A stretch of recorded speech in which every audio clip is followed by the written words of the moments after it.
Welcome to Daily Life Connection. Thanks for joining us again today. We are going to continue to explore the heart of God being revealed through His 10 Commandments. Yesterday we began talking about that, how they aren't just commands to be obeyed or else, but they are the heart of God showing us what brings us true, significant life to the full. The second commandment is, you shall make no carved images or no idols. It was so common in that day that people worshipped many gods, and they made little wooden or ivory or clay idols, images of those gods, and worshiped them. Now, God isn't just, again, giving us another commandment that says if you do that, you're going to be punished.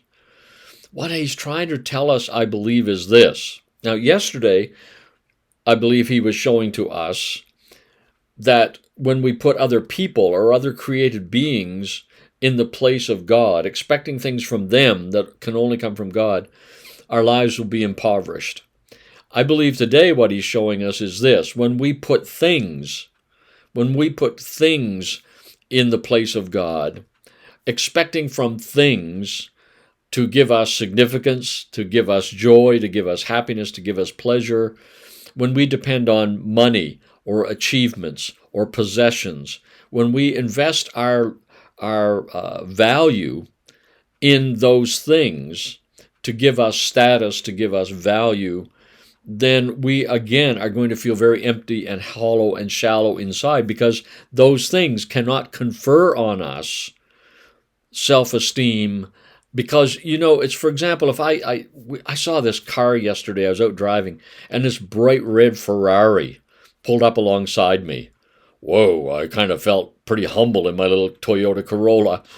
And that thing, it sounded so good and so on. But, the reality is, if I value the person driving it because they have a Ferrari, I'm not valuing them for who they are.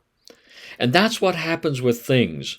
When our value, our dignity, our status, our self-esteem, when we get it from things, when we get it from achievements, success, money, fame, all of those things that are created things, we know that people then value us because of what we have, not because of who we are.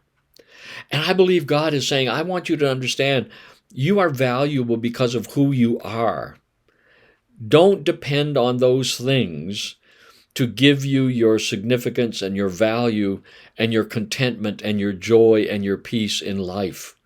I mean, we see this so often when we hear famous rich people interviewed.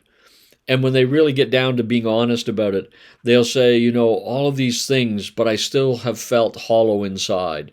I remember a famous interview at one time with someone who was incredibly wealthy, and the interviewer said, you've got this many billions or whatever, how much more do you need to be happy in life? And the guy got really sober and looked and said, a little bit more,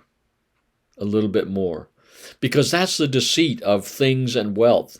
If I have a red Ferrari, people on my street might be going, whoa, he's really important. But then if somebody down the street buys a Lamborghini, which is maybe twice as valuable, all of a sudden my status drops. So, and that's an extreme case, but it's true of all of our achievements and possessions. Those things, somebody will always out-achieve us. God says, I want you to know your value comes from me. I chose you. I created you. I loved you. I designed you. I include you with me. That's where our true value is. That's where our true self-esteem is. Not in created things, not in things we can create and we can achieve. I believe that's the heart of God for us. He's saying, enjoy those things. Man, you get a red Ferrari, get in that thing, rev the engine, and enjoy it to the full. But He's saying, don't let that define who you are. Only I can do that. Well, that's God's heart for us, is He wants to give us our value. He wants to give us life to the full. He wants to be the source of our achievement, our self-esteem, our contentment, our joy in life, and how we value ourselves. because that is always far more important than how others value us, isn't it? You shall have no other gods before me, number one. Number two, don't use created things to be gods in your life.